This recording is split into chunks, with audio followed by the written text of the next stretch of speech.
Hey guys, welcome back to my channel. Yes, I am Sneha. তোমরা সবাই কেমন আছো? আমি তো বিন্দাস আছি। আজকে একটা ফ্রেন্ডের দিদির বিয়ে, তাই আমরা ওখানে যাচ্ছি সবাই মিলে। লাইফে ফার্স্ট টাইম বন্ধু বান্ধবীরা সবাই একসাথে কোনো বিয়ে বাড়িতে যাচ্ছি। বিশাল মজা করেছিলাম। ওখানে আমরা পৌঁছে স্নেহাকে, মানে যার দিদির বিয়ে, তাকে ফোন করেছিলাম। সে আমাদের পিক আপ করতে এসেছিল। সে গাড়িও পাঠিয়ে দিয়েছিল আমাদের নিয়ে যাওয়ার জন্য। তারপর আমরা ওদের বাড়ি এলাম। ওদের বাড়িতেই বিয়ে হচ্ছিল।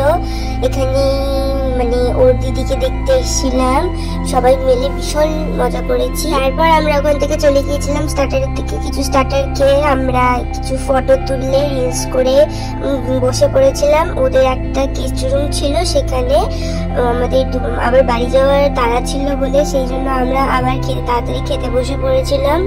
আমরা গাইস যেখানেই যাবো আমাদের হাসি মজা শেষই হবে না। এই দেখো বাড়ির গিন্নি কোমরে চাবি নিয়ে একদম হুড় করছে, আমাদের একদম দেখাশোনা করছিল খুব ভালো করে। তারপরেও আমাদের গাড়ি পাঠিয়ে দিল। ওখান থেকে আমরা বাড়ি চলে গেলাম। তারপর একটা মজার ব্যাপার কি জানো, আমরা তো সবাই গাড়ি করে এসেছিলাম আর আমাদের 3টা ফ্রেন্ড ছিল, কিন্তু তারা ওখানে ওদের বাড়িটা এমন জায়গাতেই, মানে স্নেহার বাড়িটা এমন জায়গাতে তারা গাড়ি পাচ্ছিল না, তারা শেষে লরি করে এসেছিল। তারপর আমরা ওখানে কিছু ট্রান্সপারেন্ট ভিডিও করেছিলাম। এই ফটো ভিডিওগুলোই আমাদের ক্যামেরা বন্দি হয়ে সারা জীবন থেকে যাবে। সবাই একসাথে থাকবো কি থাকবো না জানি না, কিন্তু এই ভিডিও ফটোগুলোই থেকে যাবে আমাদের সারা জীবন।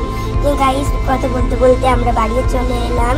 গাইস, ব্লগটা ভালো লেগে থাকলে লাইক, কমেন্ট, শেয়ার এন্ড চ্যানেলটা সাবস্ক্রাইব করে দেখা হচ্ছে নেক্সট ভিডিওতে। বাই।